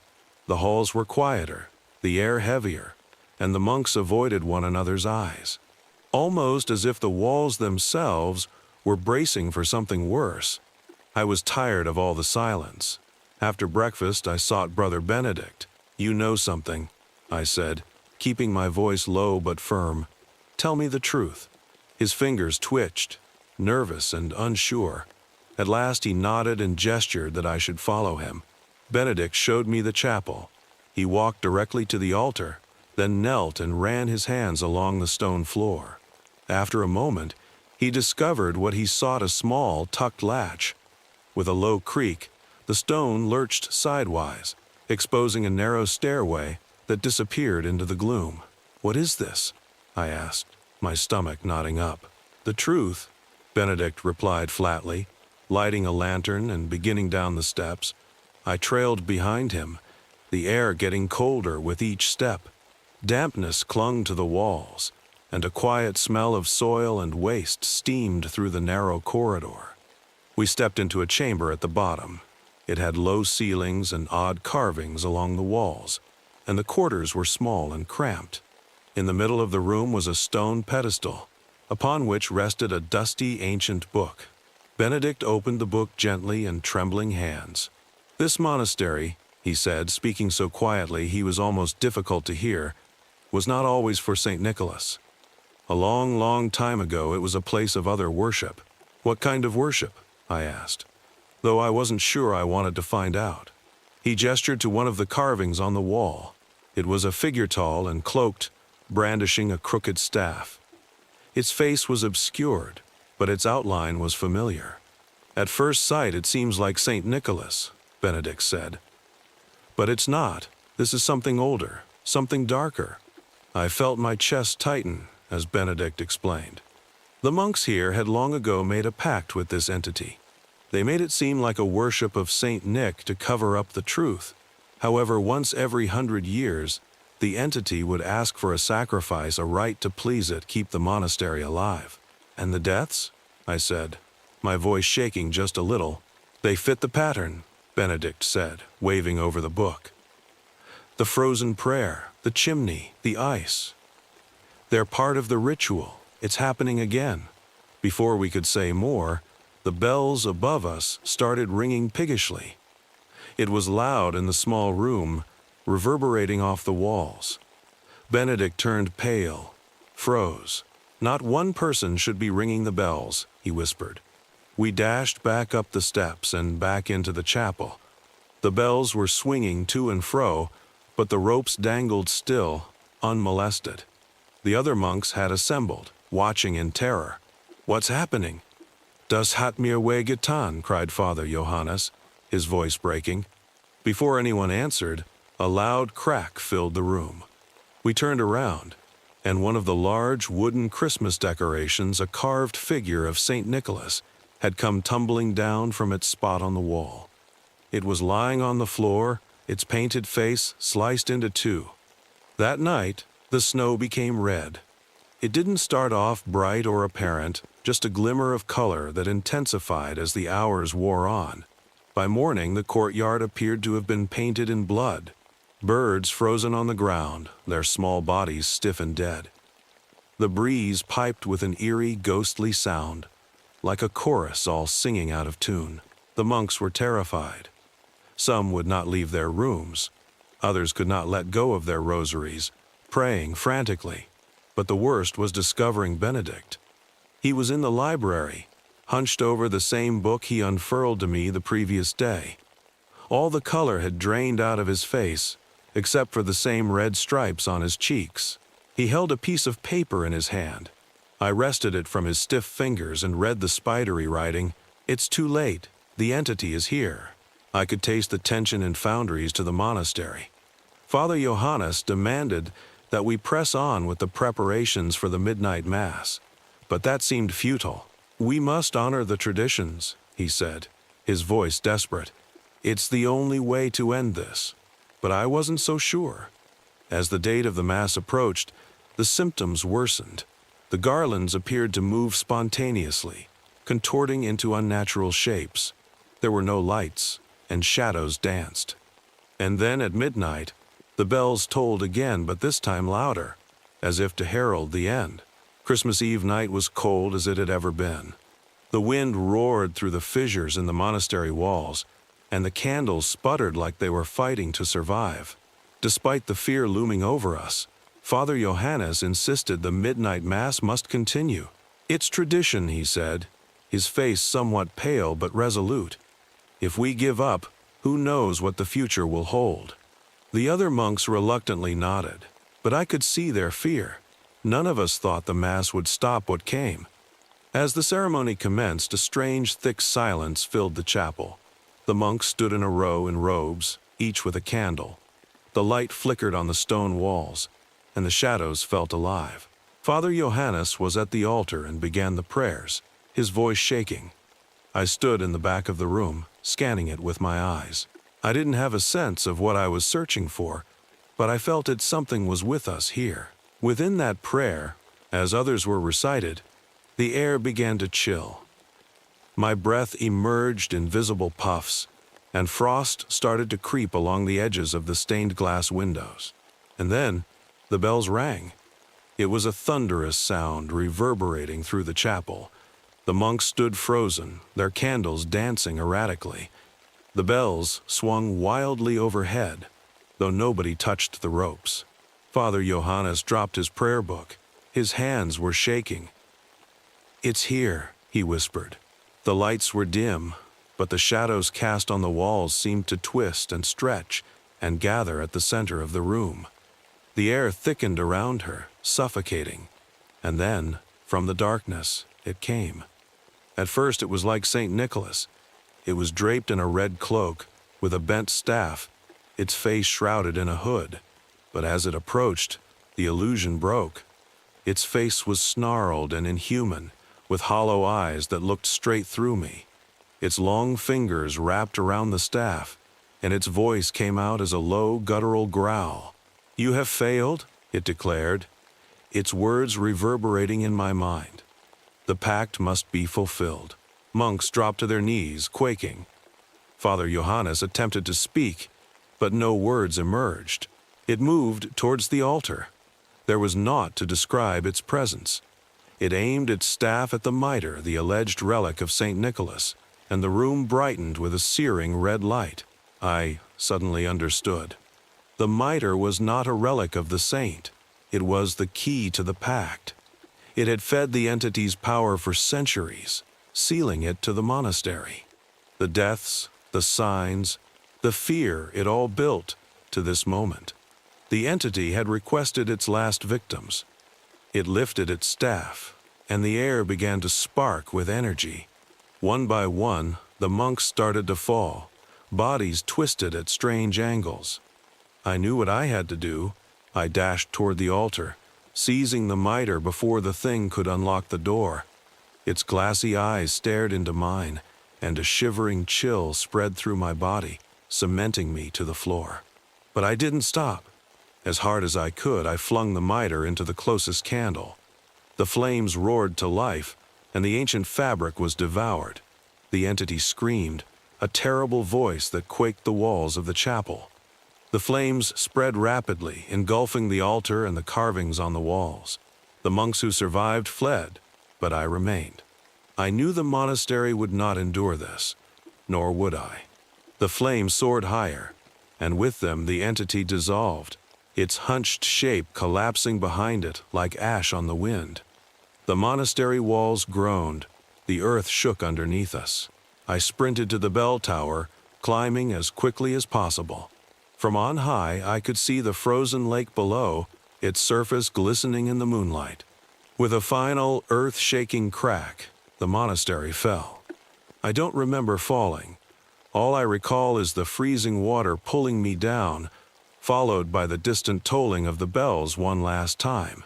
When I awoke, I was on the snowy shore. The monastery vanished. The lake was calm, its surface silver and unbroken, as if nothing had ever existed. The monks who lived never would speak of it. Nevermore was the midnight mass of St. Nicholas celebrated. I, on the other hand, have the memory of that night etched in me like a scar, a painful reminder that some traditions should be buried in the past. My name is Heinrich, and I was once the finest woodcarver in our little village tucked deep in the Black Forest. This is the story of how everything I loved was taken from me, all because of a simple jawbone that seemed harmless at first. It all began on the first day of December in the year 1843. Winter had come early that year, covering the village in a thick blanket of snow. I was working in my workshop, the smell of freshly carved pine filling the air, when a knock came at my door. I wiped my hands on my apron and opened it, expecting one of the villagers. But the man standing there was a stranger. He was tall and dressed in a dark coat, his face hidden beneath the shadow of a wide-brimmed hat. His voice was deep and calm as he introduced himself, though I've long since forgotten the name he gave me. He said he had traveled far to find me, having heard of my skill with wood. "I need an advent calendar," he said, pulling out a folded piece of parchment, one unlike any other. Curious, I took the parchment and unfolded it. The design was intricate, each door marked with a number from 1 to 24. Behind each door was a detailed seen snow-covered forests, candlelit homes, and even a nativity. It was a beautiful design, but something about it felt wrong. I couldn't put my finger on it at the time, but now I wish I had trusted my instincts. "I'll pay you handsomely," the man said, sliding a small pouch of gold coins onto my workbench. "But you must follow the design exactly. No changes." I hesitated. Something about the man unnerved me, but times were hard, and the gold would keep my family warm and fed through the winter, so I agreed. My apprentice, a young boy named Lucas, helped me get started. He was a good kid, eager to learn the craft, though he sometimes rushed his work. Together, we chose the finest wood from my stockpile and began carving the first door. It was a simple scene, a cozy cottage surrounded by snow. But as Lucas worked late into the night, I noticed something odd. His hands trembled, and he seemed pale, like he was coming down with a fever. I told him to rest, but he insisted on finishing the carving. The next morning, I found him slumped over the workbench. At first, I thought he was asleep, but when I shook his shoulder, he didn't move. His skin was cold. Lucas was dead. I stumbled back, my heart pounding. How could this have happened? He had been healthy just the day before. Then my eyes fell on the calendar. The first door was finished, the scene behind it painted with chilling detail. But it was no longer just a cozy cottage. There was a figure in the snow boy lying lifeless outside the door. I don't remember how long I stood there, staring at it. My hands shook as I reached out and touched the carving. It felt warm, as if it were alive. Worse still, the wood beneath Lucas's hands was stained red, as if it had absorbed his blood. I wanted to destroy it then and there, but the wood felt unbreakable. No matter how hard I struck it with my tools, it didn't crack or splinter. And when I looked away for even a moment, the damage seemed to vanish, the calendar restoring itself as if mocking me. I didn't know what to do. I couldn't explain what had happened to Lucas, and I didn't dare show the calendar to anyone. The stranger's voice echoed in my mind. "Follow the design exactly. No changes." Something told me this was only the beginning. I buried Lucas that same afternoon. The villagers asked questions, but I lied, saying he had fallen ill. What else could I say? That a calendar had killed him? They would have thought I'd gone mad. After the funeral, I returned to my workshop. The calendar sat there on the bench as if waiting for me. Its first door gleamed, the painted scene of Lucas's death impossibly vivid. I wanted to throw it into the fire, but something in me held back. Maybe it was fear. Maybe it was something darker, something I didn't yet understand. I tried to go on as if nothing had happened, throwing myself into my work, but my hands hesitated every time they touched the calendar. The second door was next, marked with the number 2. It was supposed to show a simple winter scene, a family gathered around a fireplace. I avoided it for as long as I could, but the days passed, and I felt the weight of the stranger's words pressing on me. Then, late one evening, my wife, Anna, came into the workshop. She was the light of my life, always gentle and full of kindness. She saw the calendar on the bench and frowned. "What is this, Heinrich?" she asked, running her fingers over the carvings. "It feels strange." "It's a commission," I said, my voice shaky. "Don't touch it, Anna, please." But she didn't listen. She opened the first door, and her face went pale. "This looks like Lucas," she whispered. "Why would you carve this?" "I didn't," I said quickly. "It wasn't me." She didn't believe me. How could she? I barely believed it myself. She begged me to destroy it, but when I told her about my failed attempts, she grew quiet. For the first time in years, I saw fear in her eyes. That night I couldn't sleep. I kept hearing whispers, faint and distant, coming from the workshop. I told myself it was the wind, but deep down I knew the truth. The calendar was calling me. When I finally gave in and went to check, I found Anna there, standing over the calendar. Her hands were trembling as she worked on the second door. I rushed to stop her, but it was too late. The carving was nearly complete, a scene of a woman in a warm house, her face turned toward the glow of a fire. "Anna, what are you doing?" I shouted, grabbing her arm. She looked at me with tears in her eyes. "I couldn't stop," she whispered. It made me." Before I could pull her away, the calendar glowed faintly. I watched in horror as Anna's body began to fade, her skin turning translucent. She gasped, clutching at me, but I couldn't hold her. Within moments, she was gone, her final scream echoing in the quiet of the workshop. I stumbled back, staring at the calendar. The second door had opened on its own, revealing the completed scene behind it. There, in the firelight, was Anna, her face frozen in terror. I fell to my knees, sobbing.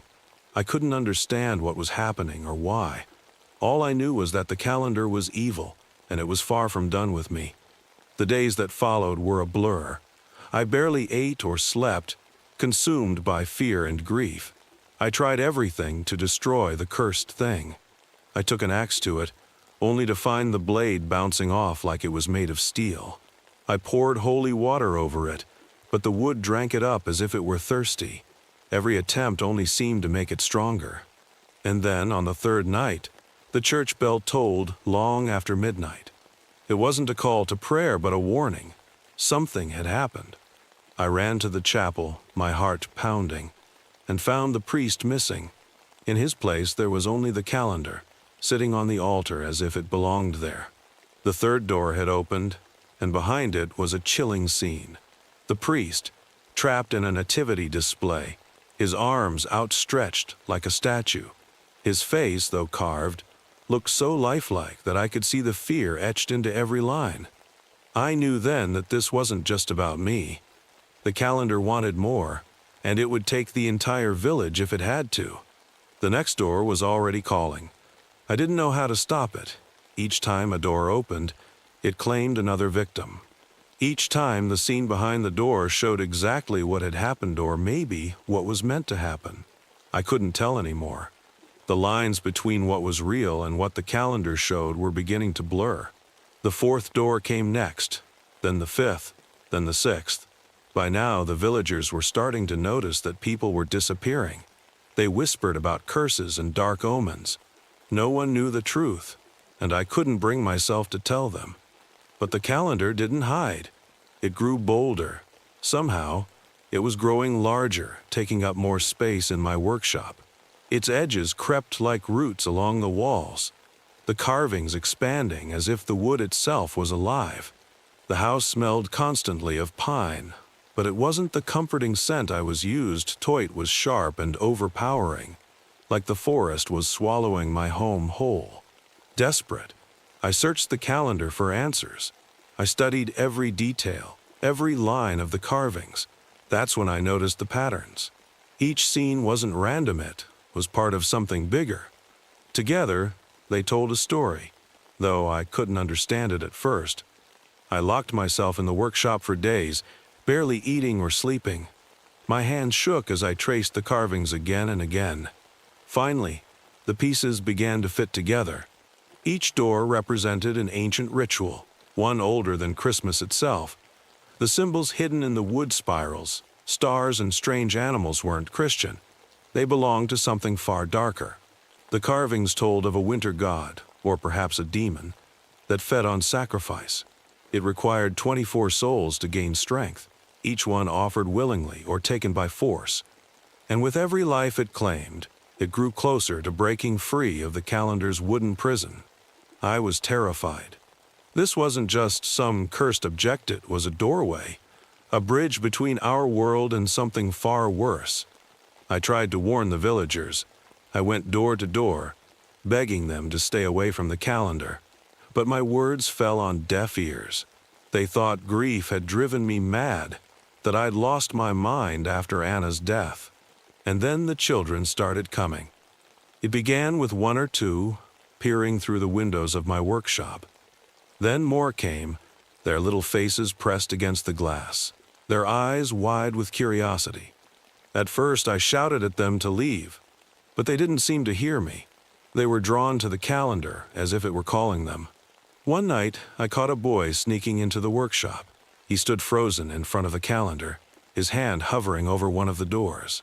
I grabbed him just in time, pulling him away before he could open it.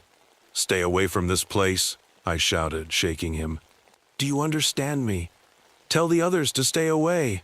The boy ran off, tears streaming down his face. But I knew it wouldn't be enough. The calendar was too strong. It was pulling the children closer, feeding on their innocence, their curiosity. The next morning, I found another door open. Behind it was the image of a Childe girl I recognized from the village. Her parents came to me later, frantic, asking if I had seen her. I lied, choking on the words as I told them I hadn't. I was running out of time. The calendar was winning, and I was powerless to stop it. But I had to try. I couldn't let it take anyone else. That's when I realized the truth. The carvings weren't just telling a story, they were telling me what to do. If I could decode the pattern, maybe I could find a way to stop it. But with each passing day, the calendar grew stronger. And deep in my heart, I knew it wasn't finished with me yet. The calendar had claimed so many by now that the village felt hollow. Empty houses, silent streets, and the heavy, unspoken fear hung over everything. No one knew what was happening, not fully, but they could feel it. I stayed in my workshop, surrounded by the cursed thing. Its wood had spread across the walls and floor like ivy. Every time I closed my eyes, I could hear it whispering soft, distant voices that seemed to call my name. I was its prisoner now, just like everyone it had taken. By December 23rd, only one door remained unopened, the 24th, Christmas Eve. I didn't sleep that night. The whispers grew louder, filling my mind with terrible images of what would come if the calendar completed itself. The carvings showed an ancient being breaking free, a shadow that stretched across the village, devouring everything in its path. I knew I had to stop it, but how? I had tried everything: axes, fire, even prayer sand. Nothing had worked. The calendar was unstoppable. And then I remembered something I'd read in the carvings. The last door required the most powerful sacrifice, something willingly given. All the others had been taken, but this one needed a choice. I sat alone in the dark, staring at the calendar. Its final door seemed to glow faintly, as if it were waiting for me. I thought of Anna, Lucas, the priest, the children, all the lives it had taken. I couldn't let it take anyone else. When morning came, I made my decision. I packed a small bag with my tools and left the workshop, carrying the calendar under my arm. I didn't stop to explain to the villagers or say goodbye. There was no time, and I doubted they would believe me anyway. The forest was quiet as I walked deeper into the snow-covered trees. The air felt heavy, and the shadows seemed to move just out of sight. I reached a clearing and set the calendar down on a fallen log. My hands trembled as I reached for the final door. I knew what would happen when I opened it. I would be the sacrifice. It would take me, just like it had taken the others. But if that was the price to stop it, then so be it. "I'm ready," I whispered, though my voice shook. "Take me, and leave them alone." I opened the door. For a moment, nothing happened. The forest was still, the air cold and sharp. Then, I felt Etan overwhelming pull, like invisible hands grabbing at me. The world around me blurred, the snow and trees dissolving into darkness. The last thing I saw was the calendar, its carvings glowing with an eerie light. And then I was inside it. I don't know how to explain what it's like, being trapped in the wood. I can see the scenes behind each door, feel the lives that were taken, hear the faint echoes of their voices. I am part of it now, part of the calendar's story. But the village was spared, for now. As the darkness swallowed me, the calendar began to fade. The wood creaked and groaned, shrinking until it was no more than a small box. I thought it was over, that I had won. But I was wrong. Years later, the calendar reappeared, far from our village, in another place entirely. The cycle began again. And now, as you hear my story, I must warn you, if you ever see an Advent calendar carved with scenes too perfect, too lifelike, leave it. Don't touch it. Don't even look too closely. Because once you open that first door, it will never stop. For a long time, I believed my sacrifice had ended it, that by giving myself to the calendar, I had broken its power. But as the years passed, I learned the truth. The calendar was never meant to stop. Somehow, I can still see the world outside. It's like watching through a narrow window, a sliver of light surrounded by darkness. I don't know where the calendar is now, but I can sense it. I feel it when someone finds it, when they open the first door. It always begins the same way. Curiosity. A family finds the calendar tucked away in an attic or a shop. They admire the craftsmanship, the intricate carvings, the way the wood seems to glow in the light. It feels like magic, like something special. And then, they open the first door. I want to warn them, to scream that it's a trap, but my voice doesn't reach them. I am just another figure now, carved into the wood, one of many souls caught in its grasp. The cycle repeats. A door opens each day, claiming another victim, feeding the dark force trapped within. The calendar grows, its roots spreading through homes, through lives, until it's ready to move on again. I've watched it destroy families, villages, entire lives, and I know it won't stop until it has what it wants.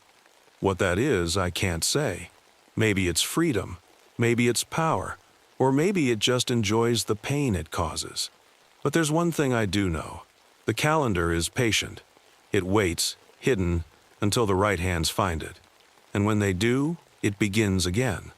So, if you ever hear about a strange old calendar, carved with impossible detail, don't go near it. Don't touch it. And whatever you do, never, ever open the first door. Because once you do, it will have you, just like it has me. And there's no escape from the calendar story. Not for me, not for anyone. I remember the night it all began, as clear as the frost that clung to the windows of our little alpine village.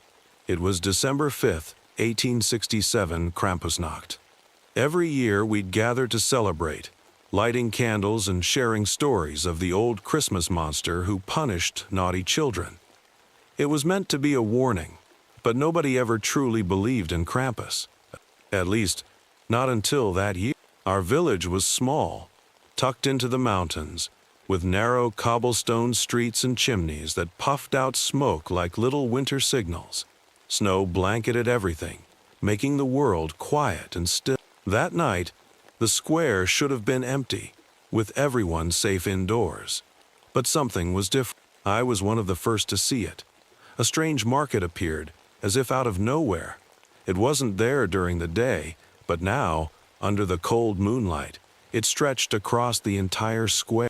The stalls were unlike anything I'd ever seen, twisting wood painted in deep reds and greens, lit by flickering lanterns that cast long shadows. The air smelled sweet, like roasted chestnuts and cinnamon, but there was something else too, something metallic and sharp that made my stomach churn. Curiosity got the better of me. I wasn't alone.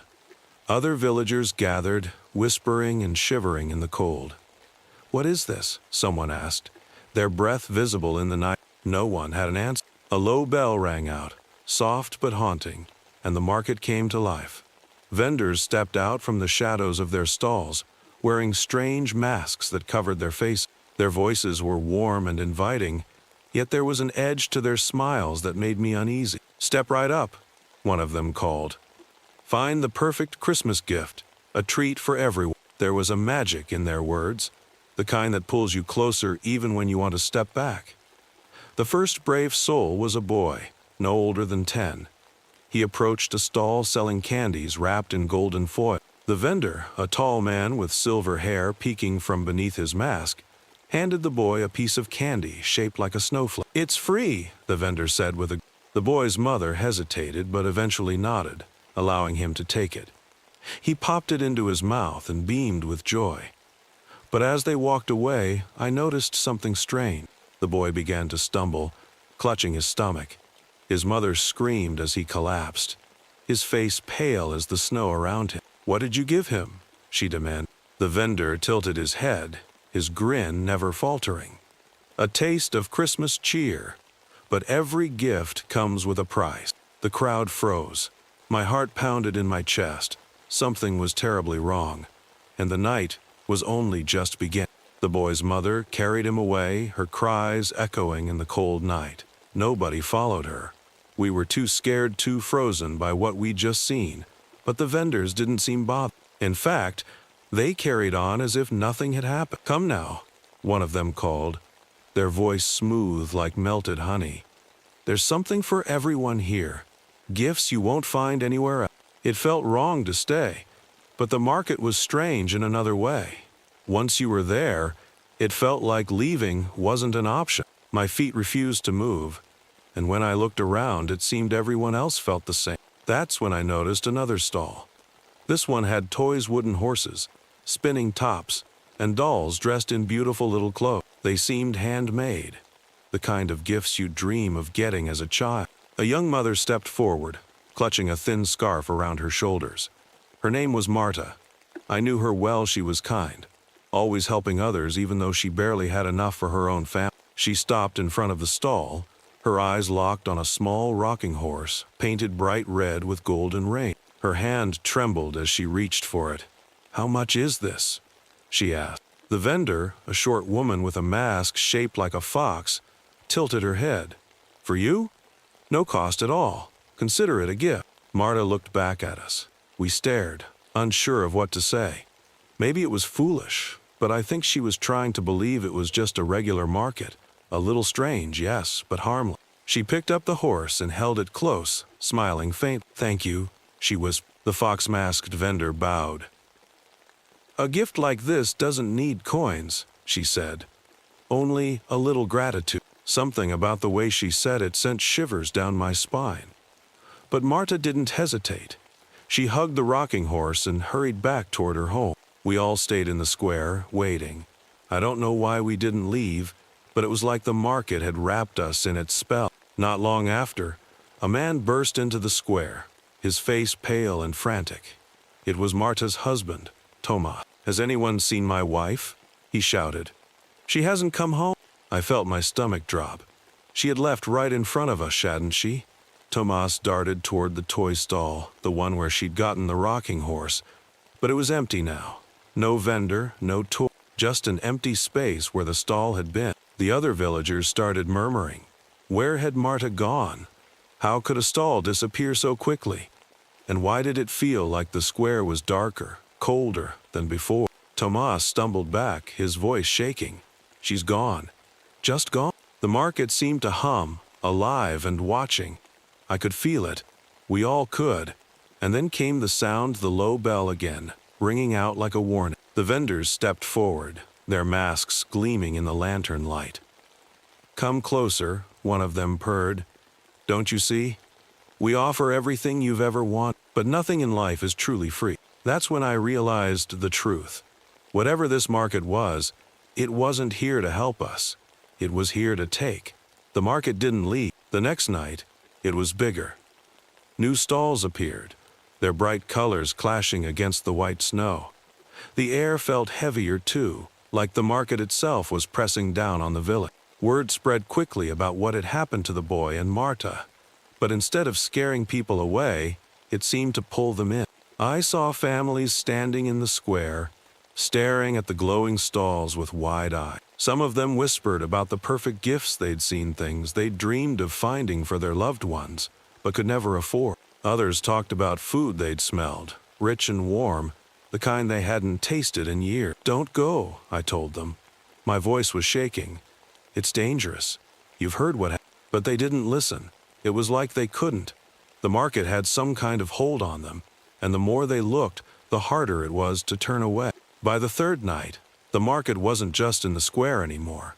It had crept into the streets, twisting its way through the village like roots from an old tree. The stalls glowed brighter, their lanterns burning even in the daylight.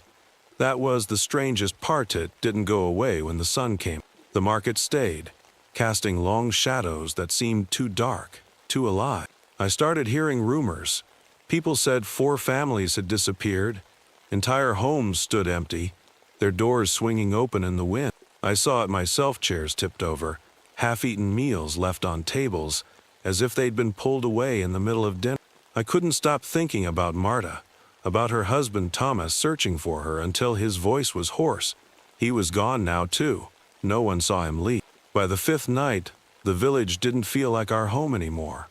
The line between the market and the rest of the village was blurring. Stalls popped up on every corner, vendors with their eerie masks calling out to anyone who walked by. Come closer, find what your heart desires.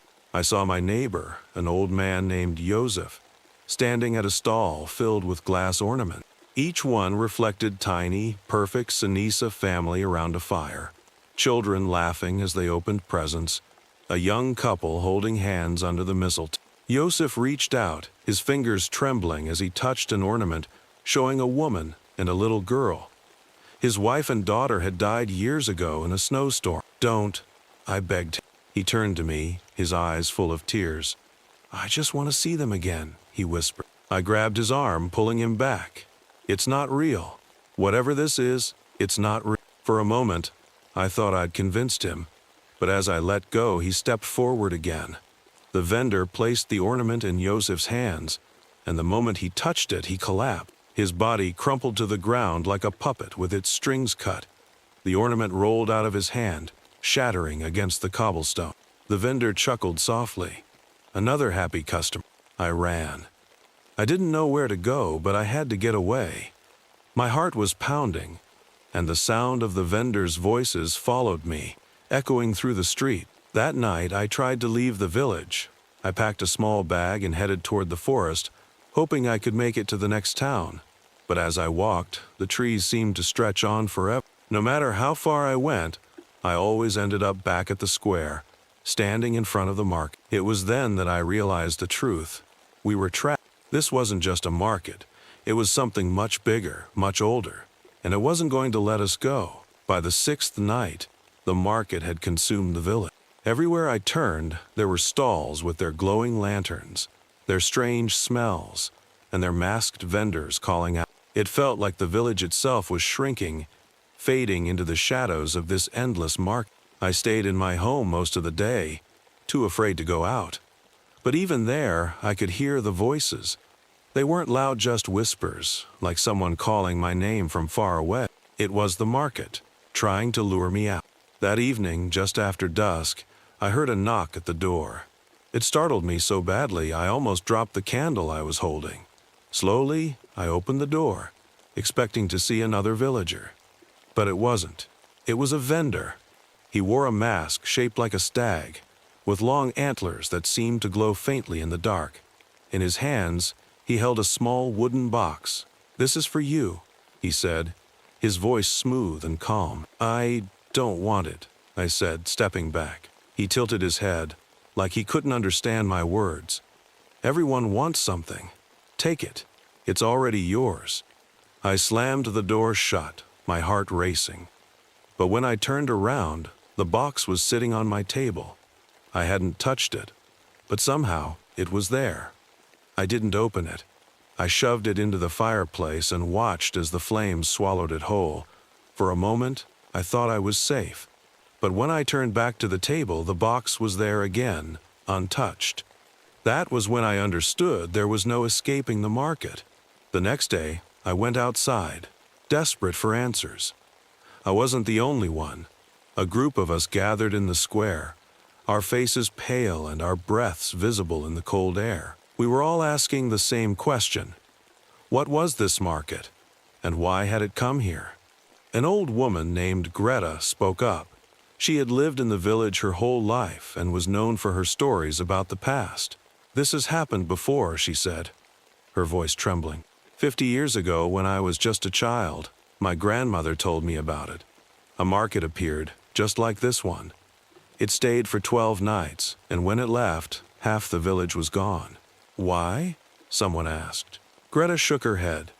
"A deal was made, long ago. The village was poor, on the brink of starvation. A stranger came and offered us prosperity, a good harvest, wealth and health for 50 years. But the price was our souls. Every 50 years, the market returns to collect.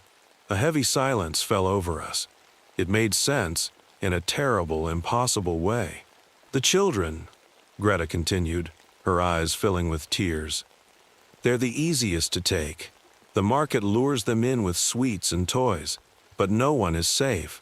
Every gift costs more than we realize. I thought of the boy, of Marta, of Yosef, and the others who had disappeared. They had all taken something from the market, and now they were gone. That night, I saw it happen again. A father named Lucas had been searching for his 2 sons, who had vanished earlier in the day. He wandered the streets, calling their names, his voice growing hoarse.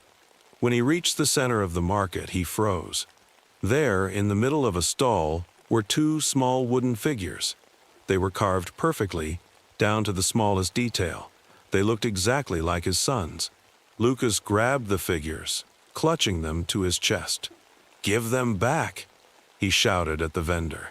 The vendor, wearing a mask shaped like a wolf, chuckled softly. "You already have them," he said. Before Lucas could respond, the ground beneath him seemed to shift. It wasn't like he fell, it was more like he faded, his body dissolving into the shadows. The figures dropped to the ground with a hollow clatter. I ran back to my house, locking the door behind me. I didn't sleep that night. None of us did. The market wasn't just taking people. It was changing the village piece by piece, and there was nothing we could do to stop it. By the 12th night, the village was almost unrecognizable. The streets were lined with glowing stalls, their colors too bright against the dark, snowy sky. The houses, once warm and inviting, seemed smaller, swallowed by the ever-growing market. The air was thick, heavy with the scent of pine, sugar, and something sour that made my stomach churn. People were disappearing faster now. Entire families were gone, their homes left behind as empty shells. And the rest of us? We were trapped, wandering through the maze of stalls, too afraid to touch anything, yet unable to look away. I didn't want to go outside, but the whispers wouldn't stop. They were louder now, constant. They spoke in soft, coaxing tones, promising things I didn't even know I wanted. I covered my ears, but it didn't help. That night, I forced myself to leave my house. I couldn't sit there any longer, waiting for something to happen. I needed answers, and I knew where to find them. At the center of the market, where the old fountain used to be, stood the largest stall of all. It wasn't like the others, with their cheerful decorations and flickering lanterns. This one was tall and dark, its edges sharp and jagged like broken glass. A single figure stood in front of it, taller than any vendor I'd seen before. The figure wore a mask shaped like a goat's skull, its hollow eyes glowing faintly. I knew, even before I spoke, that this was Krampus. "You've taken enough," I said, my voice trembling. "Why are you doing this? What do you want from us?" Krampus tilted his head, as if studying me. When he spoke, his voice was deep and rough, like the crackling of a dying fire. "Your village made a deal," he said. "Prosperity for 50 years, in exchange for souls. This market is my collection. Every gift taken, every bargain made, strengthens me." My chest tightened. "What happens to the people you take?" He didn't answer right away. Instead, he stepped aside, gesturing toward the stall. Against my better judgment, I moved closer and looked inside. It wasn't a stall at all. It was a room a giant, endless room filled with shelves and displays. And on those shelves were the people of the village. They weren't moving. They stood frozen, like dolls in a glass case, their faces twisted in expressions of fear, surprise, or sadness. Some held the gifts they'd taken from the market, a toy, a piece of candy, a shiny ornament. They were trapped, their lives stolen, and turned into part of the market's collection. I stumbled back, my heart pounding. "You can't do this," I whispered. "Please, let them go." Krampus laughed, a low, rumbling sound that made the ground beneath me tremble. There is only one way to stop the market, he said, but it comes at a price. What price? I asked. Though I wasn't sure I wanted to know, he leaned closer, his glowing eyes burning into mine. The spirit of Christmas, he said. If you destroy Idif, you sacrifice your joy, your hope, your love for this season then. The market will crumble, but the mark will remain. Your village will never celebrate Christmas again, and every year on this night, strange gifts will appear as a reminder of your choice. I hesitated, my mind racing. How could I make that decision? Christmas was everything to our village. It was the one time of year when we came together, when we found joy despite the hardships. But if I didn't do it, the market would keep growing, and more people would be lost. I closed my eyes, fighting back tears. Fine, I said. Do it. Take the spirit of Christmas. Krampus straightened, his towering figure looming over me. He raised his hand, and the market began to shake. The stalls flickered, their colors fading. The vendors stopped moving, their masks falling to the ground one by one. And then, everything went dark.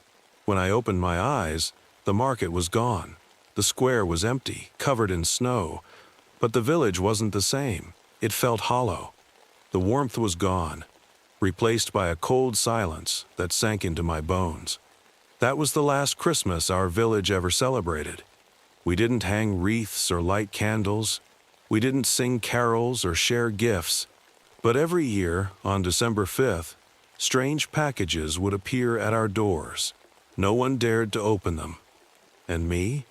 I still hear the whispers sometimes, soft and distant, calling me back to the square. I don't know how much longer I can resist,